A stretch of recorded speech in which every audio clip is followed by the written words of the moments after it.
Hello everyone, कैसे हो आप लोग। Welcome to my channel.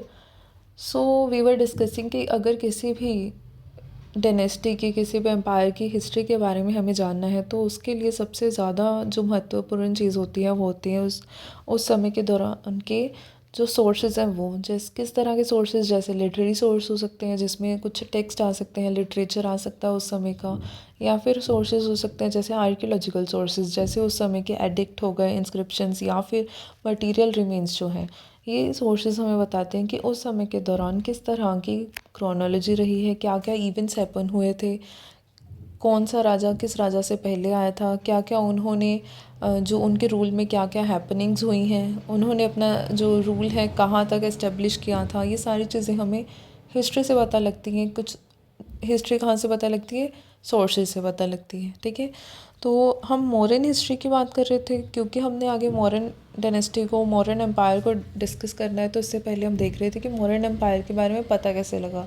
तो हमने ऑलरेडी जो लिटरेरी सोर्स हैं इसके बारे में जो हमें बताते हैं कि मौर्यन एम्पायर के बारे में कौन कौन से राजा हुए हैं, उनके बारे में, क्रोनोलॉजी के बारे में वो डिस्कस कर लेते हैं। इस वीडियो में हम बात करेंगे जो आर्कियोलॉजिकल सोर्सेज हैं उनके बारे में।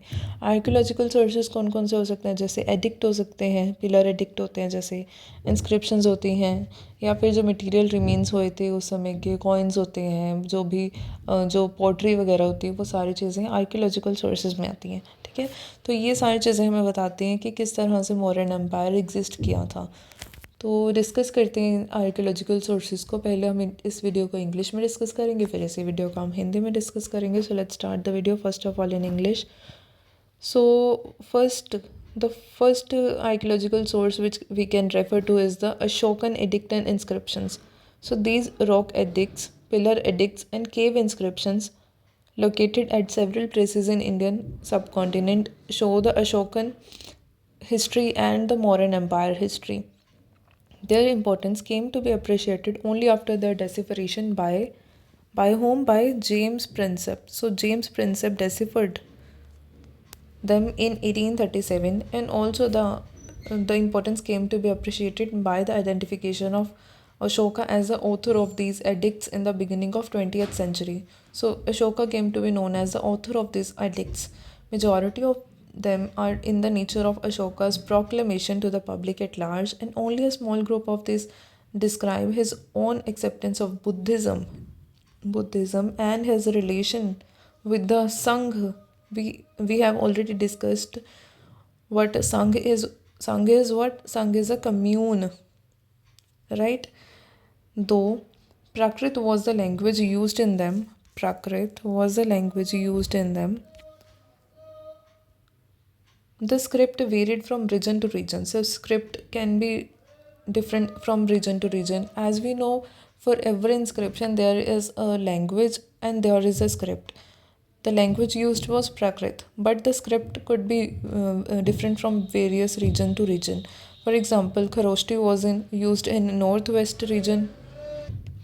So the Kharoshti script was used in northwest region, and Greek and Aramaic script was used in west region, and Brahmi was used in the east of the India. There are other inscriptions as well which tell us about the modern history. For example, Junagadh rock inscription of Rudra Daman. For example, Sohagor copper plate inscription of Gorakhpur district of UP. Junagadh rock inscription, as well as Sohagoda copper plate inscription in Gorakhpur district of UP, as well as there is Mahasthan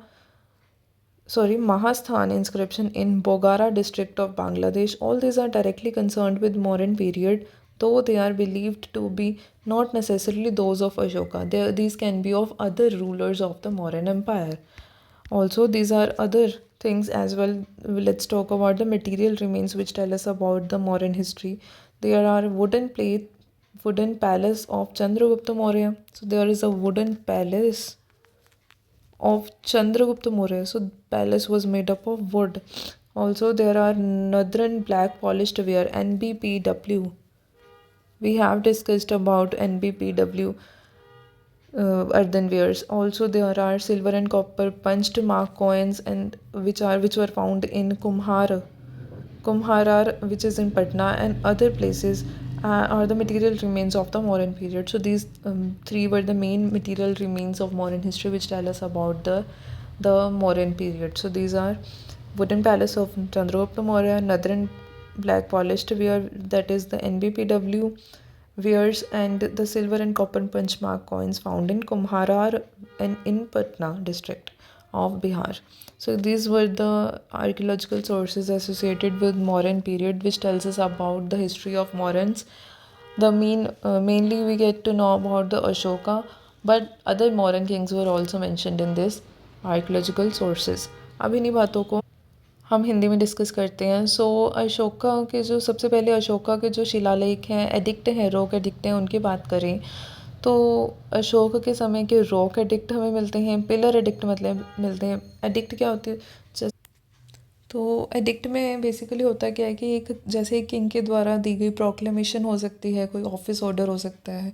proclamation क्या होता है? जब एक king जैसे अपनी जनता को कोई भी आदेश दे रहा है, ठीक है, जो भी उसकी कही गई घोषणाएं हैं जनता के लिए, ठीक है, तो वो सारी चीज़ें क्या होती है? एडिक्ट होती हैं. अब एडिक्ट किन चीज़ों पे हो सकते थे अशोक के एडिक्ट हो सकते थे रॉक एडिक्ट्स, मतलब कि रॉक के ऊपर, एक चट्टान के ऊपर लिखा हो सकता था, ठीक है, प्रोक्लेमेशंस. पिलर्स के ऊपर लिखे हो सकते थे, या फिर केव, ठीक है, मतलब गुफाओं में लिखे होते थे, ठीक है. केव इंस्क्रिप्शन, गुफाओं में जो शिलालेख हैं वो होते थे. जो ऐसे सोर्सेज हैं इंडियन सब कॉन्टिनेंट में जो मिले हैं, जो हमें बताते हैं मॉडर्न हिस्ट्री के बारे में. इनकी इम्पोर्टेंस पहले इतनी ज़्यादा नहीं थी, पर इनकी इम्पोर्टेंस का पता कब चला ज़्यादातर?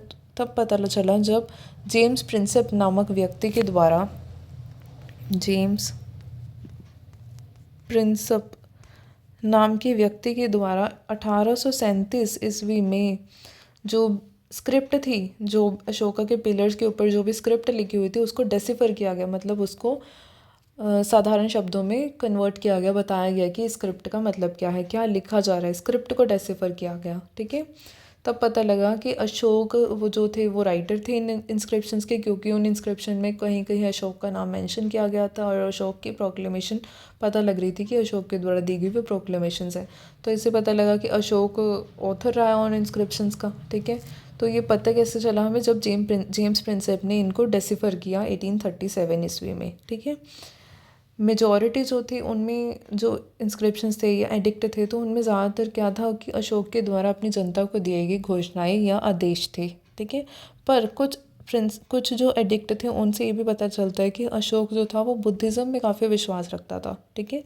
तो वो एक पेट्रन था बुद्धिज़्म का, और जो उसका रिलेशनशिप था संघ के साथ, ठीक है. तो हमने संघ पढ़ा है पहले बुद्धिज़्म में. संघ क्या होता है? ठीक है, एक कम्यून होती है, एक ग्रुप होता है, ठीक है, जो एक चीज़ को फॉलो करते हैं, एक विश्वास को फॉलो करते हैं, ठीक है. तो उसका क्या रिलेशनशिप था संघ के साथ, ठीक है, ये सारी चीज़ें पता लगती हैं. अब जो हमने पढ़ा था पहले कि किसी भी इंस्क्रिप्शन के दो चीज़ें होती हैं, एक होती है लैंग्वेज और उसकी एक होती है स्क्रिप्ट होती है, ठीक है. लैंग्वेज मतलब कौन सी भाषा है, और स्क्रिप्ट मतलब किस तरह की वो लिपि में लिखी गई है, ठीक है. भाषा और लिपि दो चीज़ें होती हैं किसी भी चीज़ की, ठीक है, कोई भी राइटिंग की. अब लैंग्वेज कौन सी यूज़ हुई है? तो लैंग्वेज मोस्टली यूज़ हुई है हमारे यहाँ पे प्राकृत लैंग्वेज, ठीक है. तो प्राकृत लैंग्वेज यूज़ हुई है, पर जो स्क्रिप्ट है वो अलग अलग जगहों पे अलग अलग यूज़ हुई है. जैसे जो उत्तर पश्चिमी रीजन है वहाँ पे खरोष्टी स्क्रिप्ट यूज़ हुई है. उसी तरह जो पश्चिमी रीजन है, मतलब पश्चिमी एरिया है, वहाँ पे जो इंस्क्रिप्शंस मिले हैं या जो एडिक्ट मिले हैं, उनमें जो स्क्रिप्ट यूज़ हुई है वो ग्रीक, ठीक है, या फिर अरेमिक स्क्रिप्ट यूज़ हुई है, ठीक है. उसके अलावा अगर हम बात करें पूर्वी भारत की, तो वहाँ पे Brahmi script most of the cases में हमें देखने को मिलती है. अब आगे चलते हैं, कुछ और चीज़ों की बात करते हैं, कुछ और इंस्क्रिप्शंस की बात करते हैं जो हमें मौर्यन काल के द्वारा दिए गई हिस्ट्री में जो भी उनके योगदान है उसके बारे में बताते हैं. तो सबसे पहले आते हैं हमारे पास जूनागढ़ के रोक इंस्क्रिप्शन. तो जूनागढ़ में जो रोक के ऊपर इंस्क्रिप्शन या अभिलेख बनाए गए हैं रोक के, जो रुद्र दमन के हैं, उनसे हमें पता लगता है मौर्यन हिस्ट्री के बारे में. उसके अलावा जो सोहगोड़ा का जो कॉपर प्लेट इंस्क्रिप्शन है, ठीक है, जो गोरखपुर ज़िला उत्तर प्रदेश में है, उससे हमें पता लगता है, काफ़ी इन्फॉर्मेशन मिलती है. उसके अलावा महास्थान इंस्क्रिप्शन है जो बांग्लादेश के बोगारा ज़िले में है, ठीक है. ये सारे जो हैं वो डायरेक्टली जो मौर्यन समय के दौरान है उनसे रिलेटेड थे, पर हम ये नहीं कह सकते कि ये डायरेक्टली अशोक के साथ रिलेटेड थे. तो ये चीज़ में डिफरेंस है ना, कि अशोक एक किंग हुआ है मौर्यन एम्पायर में, पर मौर्यन एम्पायर काफ़ी बड़ा है, ठीक है। मौर्यन एम्पायर में और भी तो कई सारे किंग हुए हैं। तो ये सारे जो इंस्क्रिप्शंस हैं ये पर्टिकुलरली अशोक को रेफ़र नहीं कर रहे, बल्कि कई और मौर्यन किंग्स को भी रेफ़र कर रहे थे, ठीक है। कौन कौन से देखे हमने आगे? जूनागढ़ का रॉक इंस्क्रिप्शन जो रुद्रदमन का है, उसके अलावा जो गोरखपुर यूपी में सोहगोड़ा का कॉपर प्लेट इंस्क्रिप्शन है वो, और उसके अलावा जो बांग्लादेश के बोगारा ज़िले में महास्थान का इंस्क्रिप्शन है, वो सारे क्या हैं? अदर इम्पॉर्टेंट इंस्क्रिप्शंस हैं जो हमें मौर्यन एम्पायर के बारे में बताते हैं। अब बात करते हैं मटीरियल रिमेन्स के बारे में। तो हमने इंस्क्रिप्शन देख लिए, हमने एडिक्ट देख लिए, ठीक है। अब बात करें अगर मटीरियल रिमेन्स की, तो कुछ ऐसी चीज़ें भी मिली हैं इतिहास में से जो हमें बताते हैं किसी भी चीज़, किसी भी काल, किसी भी डायनेस्टी के बारे में। तो कुछ चीज़ें कौन कौन सी हो सकती हैं? उस समय की पोट्री हो सकती है, जो बर्तन हो सकते हैं उस समय के, ठीक है। तो या उस समय के सिक्के हो सकते हैं, ठीक है ना। तो हमें जो चंद्रगुप्त मौर्य का जो लकड़ी का पैलेस मिला है, ठीक है, मतलब लकड़ी का जो महल था उनका वो मिला है। उसके अलावा जो नॉर्थन ब्लैक पॉलिश्ड वेयर है, ठीक है, ये मिले हैं। मतलब ब्लैक पॉलिश्ड वेयर मतलब क्यों कहते हैं? क्योंकि ये ब्लैक कलर के इनकी पेंट पॉलिश किया जाता है थान ने ब्लैक कलर से, ठीक है। तो नदरन ब्लैक पॉलिश्ड वेयर मिले हैं हमें, बर्तन मिले हैं इस तरह से, और हमें जो चांदी और तांबे के पंच मार्क्ड कॉइन्स होते हैं, ठीक है, जिन्हें पंच करके मार्क दिया जाता है, ऐसे कॉइन्स मिले हैं, ठीक है। तो ये जो हमें कुम्हार जगह है पटना में, वहाँ भी मिले हैं, और इनसे भी हमें मौर्यन पीरियड के बारे में इन्फॉर्मेशन मिलती है कि मौर्यन एम्पायर एक ऐसा एम्पायर रहा है उस समय में, ठीक है। तो ये सारी चीज़ें ऐसी थी जो हमें इस तरह के आर्कियोलॉजिकल सोर्सेज से जो हमें बताते हैं कि किस तरह से मौर्यन एम्पायर रहा है। और मौर्यन एम्पायर में बेसिकली हमें ज़्यादातर इन्फॉर्मेशन अशोक के बारे में मिली है, पर बाकी जो राजा रहे हैं, चंद्रगुप्त मौर्य रहे हैं, तो उनकी इन सब के बारे में भी इंफॉर्मेशन मिली है इन सब चीज़ों से। तो ये थे archaeological sources of the modern history, modern period. Thank you so much.